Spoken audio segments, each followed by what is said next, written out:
ایسا نہیں ہے کہ رمضان شریف آئے گا اور ہم تبدیل ہو جائیں گے، اس سے کوئی تبدیلی نہیں آئے گی۔ تبدیلی لانی ہے تو منظم ہو کر اپنے آپ کو اللہ کے راستے پر چلانا ہے، اور ترتیب وہی ہوگی جو حضور نے بتائی صلی اللہ علیہ وسلم۔ فتنے کا زمانہ آ جائے، اس زمانے کے اندر حضور صلی اللہ علیہ وسلم کی کیا رہنمائی ہے کہ جب زمانہ پرفتن زمانہ ہو، اور اس زمانے کی ایک تو علامت کیا ہے، کیسے چلے گا پتہ کہ پرفتن زمانہ ہے؟ پھر حضور صلی اللہ علیہ وآلہ وسلم نے بچاؤ کے کچھ طریقے بتائے ہیں، آئیں۔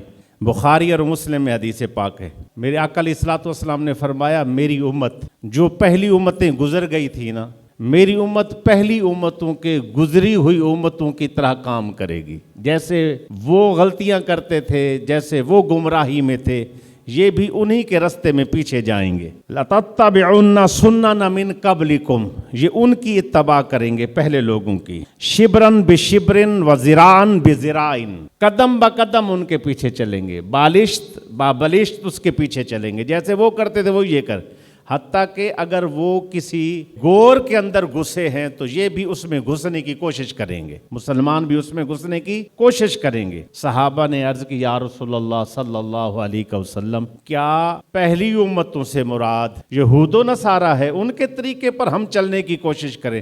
آپ نے فرمایا ہاں، انہی کے طریقوں پر چلنے کی کوشش کریں۔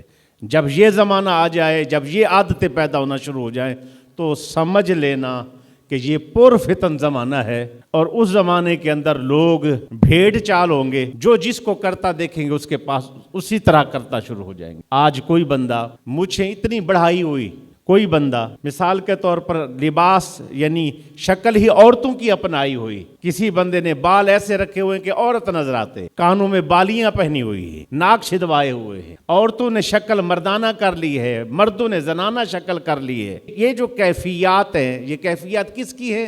یہ ساری کیفیات یہود و نصارہ والی۔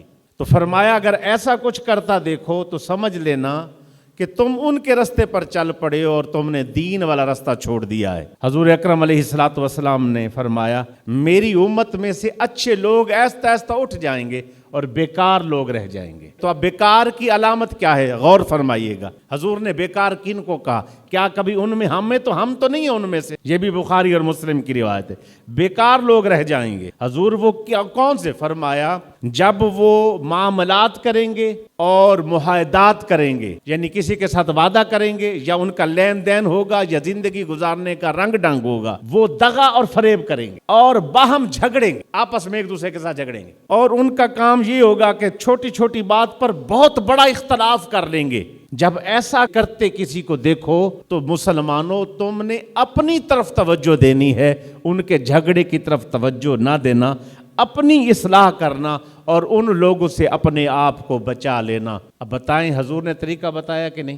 اب باہم جھگڑ رہے ہیں، برادری کے جھگڑے، قومیت کے جھگڑے، اور یہ مسلمان کہاں کہاں کھڑا ہوا ہے، یہاں تک کہ مسلمان سے جھگڑ رہا ہے، فرقوں کے جھگڑے، اور اسی طرح بہت سارے جھگڑے۔ جب ایسا ہو تو مسلمان تم اپنی اصلاح کی کوشش کرنا، اپنی اصلاح کی کوشش کرنا، ان لوگوں سے اعراض کر لینا جو بات بات پر کسی کو دوسرے پر وہ چڑھائی کرتے ہیں، اور ان معاملات سے اپنے آپ کو بچانا۔ میرے آقا علیہ الصلوۃ والسلام نے فرمایا زمانہ ایسا قریب آنے والا ہے جس زمانے کے اندر دین پر چلنا ایسے ہوگا جیسے ہاتھ میں انگارہ پکڑنا۔ تو آسان تو نہیں ہے، یہ فتنے کا زمانہ ہے۔ تو آپ کے سامنے ہے دین والے لوگ اور دین پر چلنا، اور کتنا مشکل ہو گیا ہے، اور کیا کچھ پیچھے ہوا ہے آپ کے سامنے ہے، اور کیا کچھ آگے ہوگا وہ آپ دیکھتے جائیں گے۔ جب ایسا دور آئے تو سمجھ لیں فتنے کا دور ہے، فساد کا دور ہے، اس وقت اپنے ایمان کی زیادہ فکر کرنی ہے۔ میرے آقا علیہ الصلوۃ والسلام نے فرمایا ایک وقت تھا جب کسی کے پاس دین میں سے اگر 10 حصے، 100 میں سے 10 حصے بھی رہ جاتے تو وہ بندہ جہنم جاتا۔ اور جب آخر زمانہ آ جائے گا،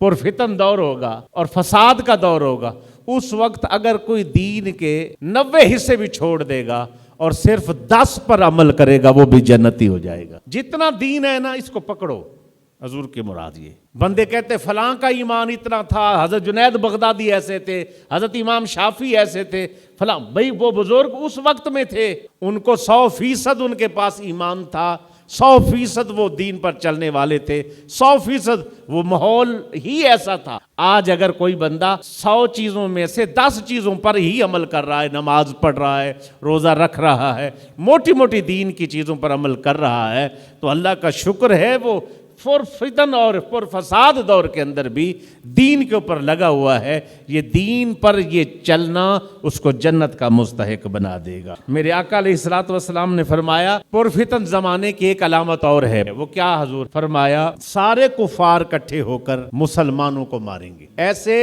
جیسے ایک پیالے میں سے سارے جھپٹ پڑتے اور وہاں سے کھانا شروع کر دیتے۔ اب صحابہ نے کہا یا رسول اللہ صلی اللہ علیہ وسلم، ہم تھوڑے ہوں گے جو جواب نہ دے سکیں گے۔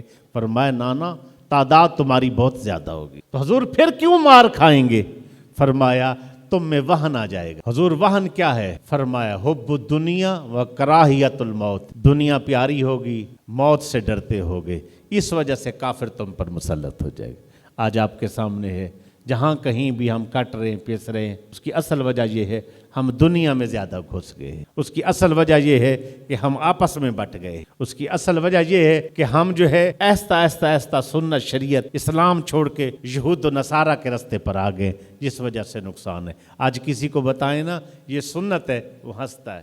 مولوی تو بس بھی کر دیا، کسی کو دین کی بات کرے، مولوی تو سیدھے ہر جگہ ہی تبلیغ کر دیو، الٹے ہاتھ کے ساتھ کھا رہا ہوتا ہے۔ اس کو تھوڑا سا سمجھائیں تو جواب دیتا ہے تہاڈی تبلیغ تے ختم ہی نہیں ہوندی۔ ہم آپ کو حضور کا طریقہ بتا رہے ہیں، آپ مولوی کر رہے ہو۔ شادی بیاہ پر ڈونگ ڈرامے سب کچھ ہوگا، کوئی سنجیدہ آدمی کہے گا بھائی ایسے نہ کرو، بیٹیاں بہنیں مرد اکٹھے کر دیے، یہ تو حرام ہے۔ جواب دیتے مولوی صاحب تہاڈی تے تبلیغ باندھی نہیں ہوندی۔ تو یہ سارا یہود و نصارہ کا رستہ ہوتا ہے، بعد میں بندہ انتظار بھی ہوتا ہے جنت جاؤں گا۔ یہ فتن دور ہے۔ حضور کیسے بچیں گے؟ فرمایا اپنی اصلاح پر توجہ دو۔ ایک اور روایت ہے آگے، اس کا خلاصہ پیش کر رہا ہوں۔ حضور کیسے بچیں گے؟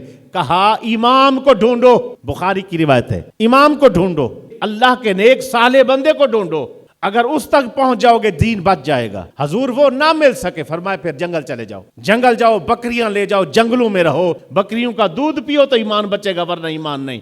حضور نے اس دور کے اندر ایمان بچانے کے 2 رستے بتائے۔ ایک رستہ کوئی کامل شخص، نیک بزرگ، اللہ والا ملے، اس کے ساتھ جڑ جاؤ، ایمان بچے گا۔ اور 2 نہیں ملتا، آپ پہنچے ہیں، کوشش کی ہے اور وہاں آپ کو میسر نہیں آیا، تو پھر کیا ہے؟ بکریاں لو، جنگل میں نکلو، تو پھر ایمان بچے گا، ورنہ دنیا تمہارا ایمان خراب کر دے گی۔ آخر دعوانا الحمدللہ رب العالمین۔